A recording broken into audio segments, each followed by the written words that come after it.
Welcome back to another high-level match of StarCraft 2. What I've got for you today is a best-of-5 series of Terran versus Protoss, where in game number 1 we find ourselves on Neo-Humanity. Now, spawning here in the top left-hand corner, playing with the orange Terran SCVs. Not a color we see all too often. We're looking at Special's main command center. His opponent playing in red to make it extra confusing. I mean, this doesn't really bother me all too much, but I know that some viewers in particular are not usually a big fan when the colors are all too close together. Anyways, playing right here with the red Protoss probes, we have MaNa. Yeah, red versus orange. I mean, it would be worse if it was like a Protoss versus Protoss or a Terran versus Terran, right? That would make things a little bit confusing. I remember there were some games back in the day. Actually, I guess MaNa might be relevant. There was another pro gamer who went by the name of Nama. I don't know actually if he capitalized the M, I'm not entirely sure. But anyways, we had MaNa versus Nama back in the early days of StarCraft 2. And obviously if it was like a Protoss versus Protoss, pink versus purple, it would just be a disaster. It would be very difficult to figure out exactly what is going on. Anyhow, let's see. I've heard that apparently this particular series is a lot of fun, so we'll find out together exactly what ended up going down between these two. As you probably know, Special is, going for some spicy build orders over the last couple of months. I've featured him quite a bit over the last couple of weeks as well, as he's been, well, playing some battle cruisers, although I'm not entirely sure if that is something he'll be doing against a Protoss player. I guess we'll have to see.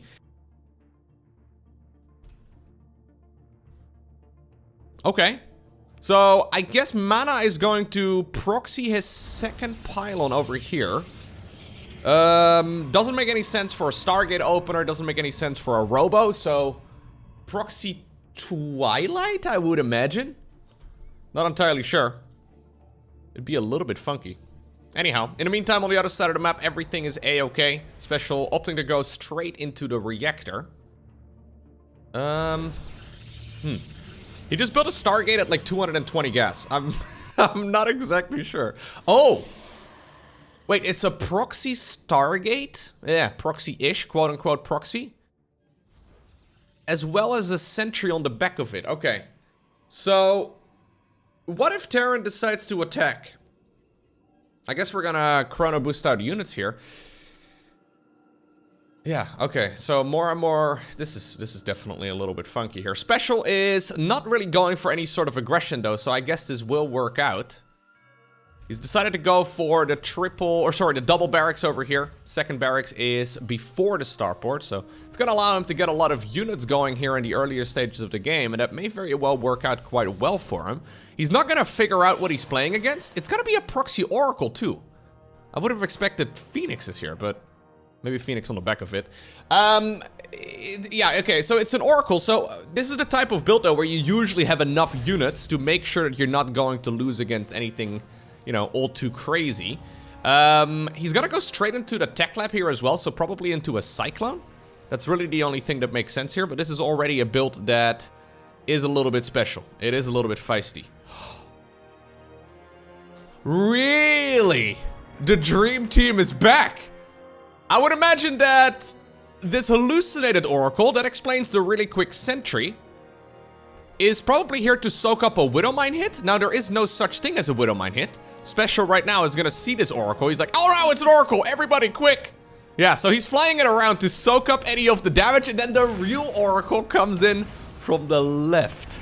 Now, those Marines that don't have Stimpack, they don't have any quick way to get here. Cyclone does pop out of that factory eventually. Ooh, no, he decides to recall it. Huh? Hold up. Okay, I'm gonna speed it up for just a second. I think if that Cyclone stayed in position, it lost the lock-on because it decided to drive backwards. What in the world was that? Okay, anyways, Mr. Special does have an awful lot of units out right now, and he decided, you know what, if you're gonna play an hallucinated Phoenix, or sorry, an hallucinated Oracle opener, I guess I'll be the one who's marching everything across the map right now. He's scouting. We have a single gateway producing things here. Twilight Council coming up. We have double Oracle. That shield battery is actually incredibly late. He's gonna try and go for a stasis ward at the front, but that's now a lot of energy gone out of that Oracle as well. There's another lock-on this time around. We do have a scan as well to confirm the position. There's just no units here from MaNa. I mean, reinforcing Terran units are just rallied straight across the map. If that shield battery is done here, I think this would be a lot more manageable. Both of those oracles right now basically without energy, so they're not going to be able to achieve anything. And that is an awful lot of workers going down. Sentries here in a little bit of trouble as well. Losing those would also be painful. Now the siege tank shows up. GG. I've been thinking about that build from Mana here for a little bit. That was really cute. But the question is, cute is nice, right? But the question is it actually good? I would have liked to see what would have happened if Special did not go for what was essentially a blind counter. He didn't really know what he was playing against. I also wonder what would have happened though if maybe like the second gateway was a little bit quicker and that shield battery would have been done. I think he probably could have helped that push regardless. That was kind of cute though. So a quick hallucinated oracle and then a real oracle at the same time. If that would have been a Widowmine, that would have worked out a whole lot better right there for Protoss. Anyways, game number 2, we find ourselves on Groesvin. Curious to see what's gonna end up going down in this particular game. Okay, so Special is opening up with a Reaper this time around. Cybercore is gonna finish up momentarily, although it's already supposed to be done. Not exactly sure what went wrong right here in the early game for Mana, but that Cybercore usually finishes a little bit sooner than that. It's like a couple seconds here and there.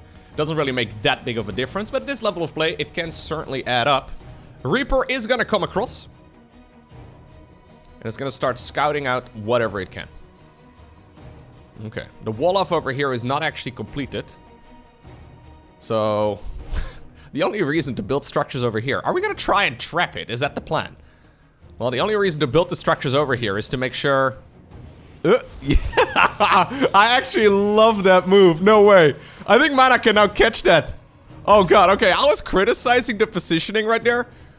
I'll be honest with you. I was just about ready to roast the positioning right there of that Cybercore, but maybe it's because the pylon is out of place. But no, that was actually very clever. It now allowed Mana to grab that move. Or, sorry, to grab that Reaper. Cute little move right there from him once again. Is he gonna do the same move twice? Special. Special, get out of there! What are you doing?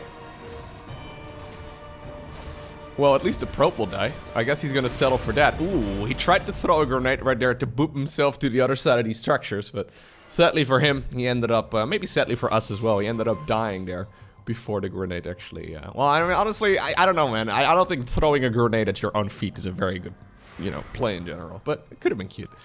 Anyhow, eventually, Command Center does finish up right here for Special. Once again, opting for a quick Cyclone here. It is a Stargate, but this time around it is going to be Phoenixes. Okay. So, again, not the fastest possible tech right here from Mana. Because that Cybercore seemed a little bit late. Nice little bit of control right over there. But going into Phoenixes will allow him to... well, not really die to anything stupid, right? That's the main advantages of Phoenixes usually. Making sure you don't die to anything dumb in the early game is a very nice feeling. Assuming you actually control your units well. That's the main asterisk you gotta put right next to that. Phoenixes, in theory, keep you safe against practically everything, but you gotta make sure you control them well. But at this level of play, I think we can all assume that that is the case.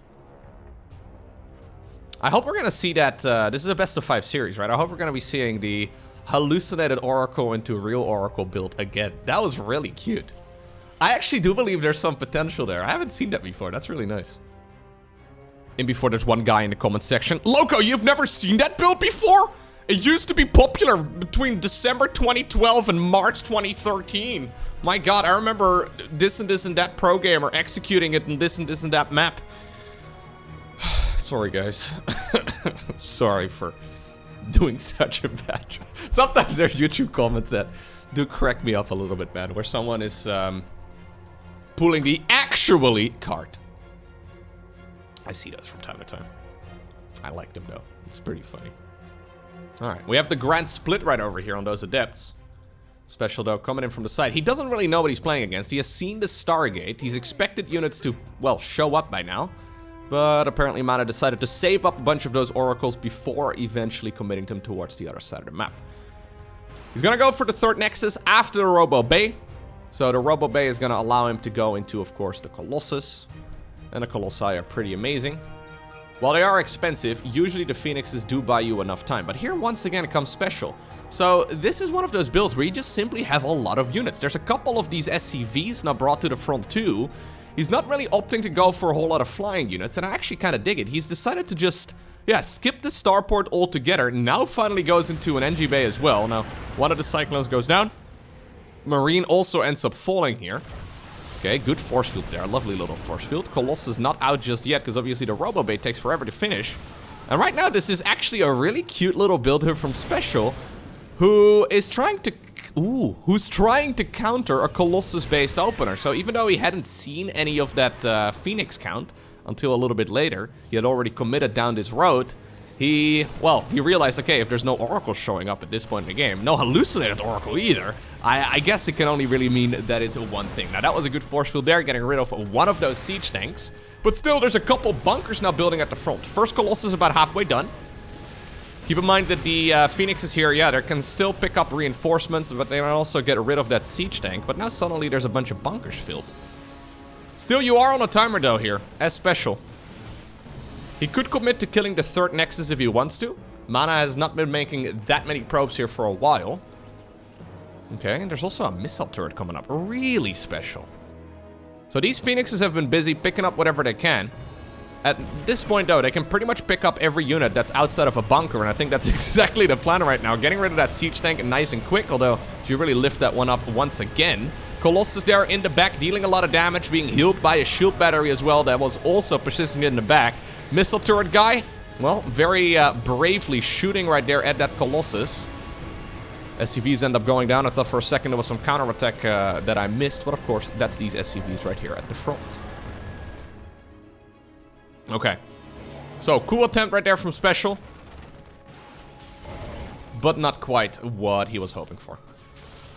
The thing is, there's no third command center right now. There's actually a lot of energy here as well in the orbital command, but there's no third command center available right now here for the Terran player. He's gonna start it up right now, but Mana is gonna be able to build up an army on 3 base economy. He's gonna transition right now towards more Colossi, more upgrades, more of the same. But it's gonna allow him just simply more, well, stuff in the future, right? And generally speaking, in a game of StarCraft 2, more stuff ends up beating less stuff. So if we look right here at the resources lost, this is going exactly, well, to plan. Mana maybe could have microed things ever so slightly better, but honestly, as long as you defend with minimal losses, that is all you're really looking for. 4th Nexus about the same time as the 3rd base of the opponent, you know that's a good feeling. And this is the first time that those Phoenixes really go into the other side of the map. 4 SCVs go down in a heartbeat. They still have a ton of energy left over as well. And these bad boys can even go back home as well if they need to. There are a couple of aggressive Terran units out on the map, but they, the Phoenixes that is, they do not fly over that group of Marines. That's essentially what Special's hoping for right now, hoping he can catch a couple of those units for free. He's decided to transition towards a Ghost Academy, so the Ghosts are obviously amazing. One brave little Marine over here as well. But the Ghosts are obviously amazing to make sure that, well, you can EMP that Protoss army, especially against charge slots. That can work out very nicely. Special does still have a good amount of units, though. Yeah, he's trying to catch units for free here, too. But it is 65 army supply versus 56. Problem is, 4th Nexus already done. So Mana playing that game, right, where you don't actually saturate the gases as quickly, so no gases at the 3rd, no gases at the 4th. That essentially means he is going to be warping in mass amount of units. So currently he's got 8 gateways, very nicely done, that's exactly what you're hoping for. Special hasn't seen his base here on the low ground, he hasn't seen the base down here either. So that can really only mean that it's down over here on this low ground, and that's exactly where he finds it. Mana out of position. Maybe not. Nah, looked like he was out of position for a little bit. Love this siege up though in the fog of war. Mana can't actually see that.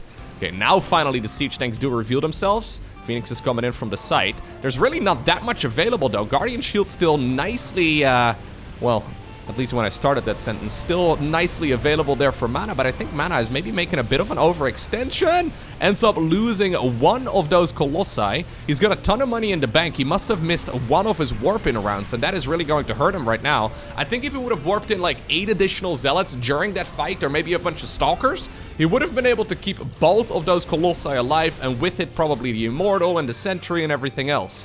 So he does hold on once again, but that wasn't my favorite hold. That was not my favorite hold. Yeah, instead trying to deal some counterattack damage, but we're still sitting at over 2,000 resources in the bank right now, and that is more than you're hoping for. Mana, don't give away an immortal. Okay, okay, okay. Maybe more importantly though, Mana did keep all of his bases alive. He's got a good amount of eco. He's got himself that other Nexus coming up as well, and he's ready to now pounce on top of this Terran army. There's those Phoenixes once again. There's also a Prism now in the mix, bringing a couple of Archons, and obviously he can warp in a ton of units in this area of the map too, and that may just very well seal the deal. He doesn't have the Colossi anymore, but it doesn't look like he needs the Colossi either. Mana is going to be able to, well, get rid of the economy of the opponent's third base. He's going to lose the Prism, so that's something, but I don't really see exactly what Special can do against a Protoss economy like this one. Babylon is going to be our third map in this Best-of-5 series, and this time around, Mana is blue. Was he blue in the last game? Ooh, double gateway. Interesting. Was he blue in the last game? I don't think he was. I literally just looked at it like 45 seconds ago, because I fast-forwarded through the first minute. I don't think he was blue. I mean, at the beginning of this series, he definitely was not blue. Yes. No, he definitely wasn't. It was red versus orange. He must have been red in the previous game, right? I feel so. I feel like that is the case. Anyways, double gateway start right here for Mana. Once again, no, this time around, I guess the Wolof is correct. He's gonna be able to get a lot of units out here in the earlier stages of this match, sending a very quick scouting probe towards the other side too. He's forcing that command center to be placed in a, well, less than perfect position, but obviously Terrans, they don't like making the flight of shame, but it's only a very short little flight towards the perfect location right over there. A little bit towards the left. Okay, we're gonna go for another proxy here. So Mana playing some spicy builds. You love to see it. He's gonna be able to get a ton of units out, right? But he's probably not going to expand very quickly behind this at all. Shield battery in the mineral line too, already at this point in the game, is a big indicator that Mana is saying, yo, I am not looking at my main base anymore for a little while. If you want to harass it with like a, you know, a Reaper or something, I am a-okay with that, but I am... Oh, sorry, I'm too curious. You okay? Internet died? Wait, go. All right. Yeah, I think that Special is not going to be able to deal a whole lot of damage over here inside of the opponent's main base. Proxy Stargate over here. 12 o'clock position. Not scouted by Special, but Special will see that something is a little wrong. He sees that shield battery there. He's going to see the double gateway. Yep. He now knows that he needs to get the hell back home. And actually, he loses the SCV that was building the command center when the command center was like 95% of the way done. Okay, instead we're now gonna be spending that mineral count here on a couple of those defensive tools. So one bunker ends up going down already. That Stargate's still unscouted, but I guess you can, you know, start making some assumptions here. Okay, he really needs to keep that supply depot up. Lovely little bit of micro right there from Mana. Or sorry, from Special. I mean, pretty good micro as well for Mana, I suppose, but I love the SCV micro right there by Special. More and more adepts do show up. Eventually that Reaper ends up going down because of it as well. But look at the amount of time that Special is buying here. Another Cyclone is coming up. There's no, well, scout of that Oracle that is also producing. Special sacking a lot of his SCVs. Yeah. And it's now really starting to hurt, right? He's sacking a lot of his SCVs. How much damage can that Oracle deal? Now there's a Cyclone out, so the Cyclone is good. Killing whatever it can. Are we gonna save up 2 mana? I would not mind it if you decided to go in right now. Okay, if you're gonna go in right now, you probably should have gone in a little bit quicker, but he was waiting, I guess, for these Terran units to be as far away as possible. Mule ends up going down, but sadly for him, that one was already almost timed out. I feel like you should probably know the timing of the mules here, but maybe he assumed it was the new one. Yeah, that's probably what he assumed, so. Special a little bit delayed. Wouldn't be surprised if that's also by design. And in the end, the Oracle doesn't deal that much damage, but the double gateway opener certainly did. In the meantime, on the other side, we do have another Nexus building, so that one's about halfway done in the natural expansion of the Protoss player. Terran has never restarted that command center of theirs, so... yeah. We're gonna have to go for something here, Special. What exactly is the plan? We're gonna build a supply depot there. Alright.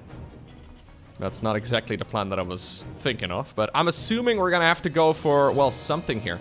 Stimpack is not started yet. Instead, we're deciding to go for the combat shields, which is kind of interesting. So, combat shields obviously allows those Marines to, well, sustain themselves for a little bit longer as they get 10 more hit points, which is nice, but their damage is not improved. Are we just gonna leave those poor workers in the main base? Oh god, that siege tank is gonna have to go all the way around. There is nothing to protect against these oracles. So as soon as MaNa sniffs out that Special has left this location, either he needs to send these units back home or he's gonna absolutely zap away at the mineral line. So right now he's gonna come in, he sees nothing. Well, he sees more and more of the boys being pulled. There's already a couple of them though on the other side of the map. This time around, a shield battery is done. Blink is about, I want to say 60-70% of the way finished as well. Okay, MaNa needs to buy enough time until that upgrade is done.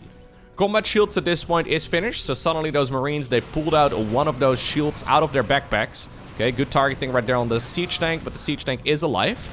Shield battery there helping out quite a bit. Okay, careful though, ooh, gets one of the Cyclones, that's nicely done, but now the majority of this is out of energy. Nice work right there by MaNa, activating that at the last possible time. Blink is going to finish up here momentarily. There it is on the right side of the screen. We have a 10-second countdown. Still, MaNa just needs to buy time. It's 13 SCVs remaining. Oracle, in the meantime, zapping away at all of those workers to the best of its abilities. And now we do have an aggressive blink forward. One tank goes down, second tank also going down. And that, I think, is pretty much all she wrote right here for Special, as MaNa wins the game.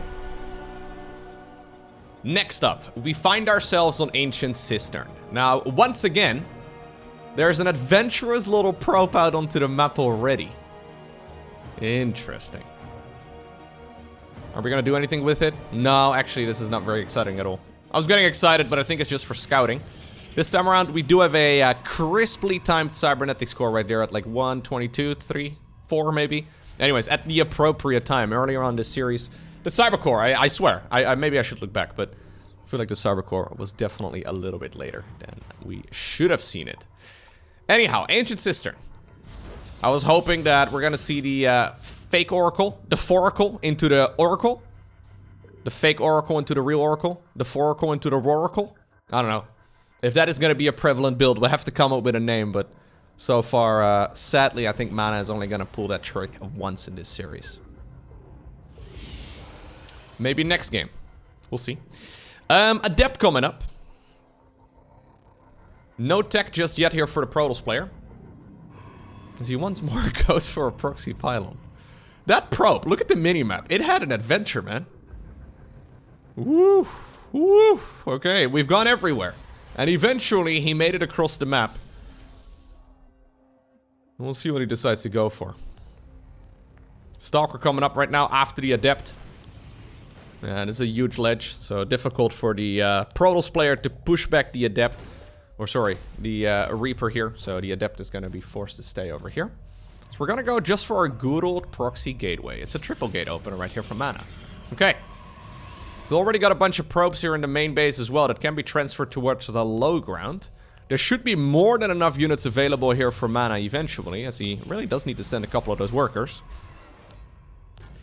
Special at this point, once again, opting for a normal build. So no super quick second barracks, no super quick tech lab on the factory, just a good old standard opener.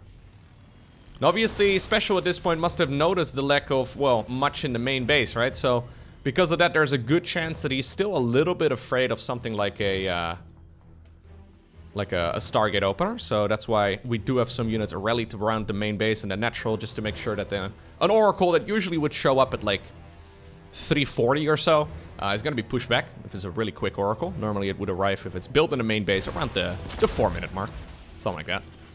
So getting a couple of those safety Widow Mines can be incredibly helpful. Eventually, this army will be pushed back. Now, gateway here is done, and obviously when you have a gateway with a proxy pylon right next to it, you can start warping in units very rapidly. A Widow Mine over here also available, okay? That one is going to be quite annoying, I think, here for the Protoss player, because at this point he doesn't really have anything to trigger it. He decides to recall a couple of those Stalkers. One of the Stalkers indeed ends up going down, but at least the other two managed to go all the way back home. Still, this is buying a tremendous amount of time right here for special. Maybe going for a bunker or something along those lines would not be crazy.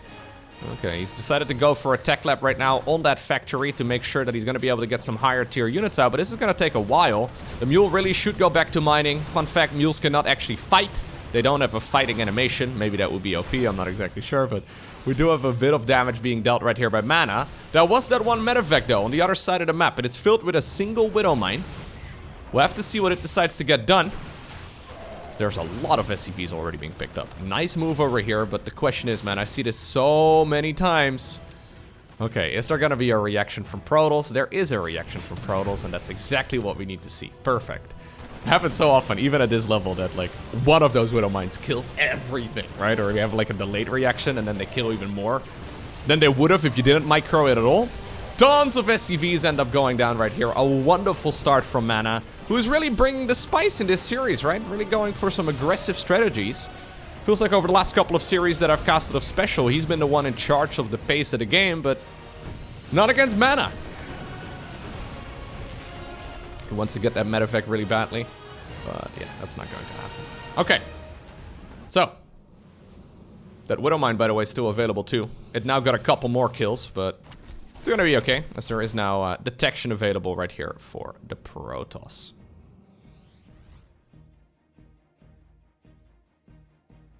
Okay, so third Nexus is building here at the 9 o'clock position. Prism is coming up as well. We don't have any tech yet though, other than that robo facility, so no Twilight. Okay, there's the Twilight Council. I was gonna say, it seems like it's about time we get some higher tier units out, because otherwise, this game is going to be very tricky. Special right now, crossing his fingers, hoping he's going to get the Widow Mine detonation of a lifetime.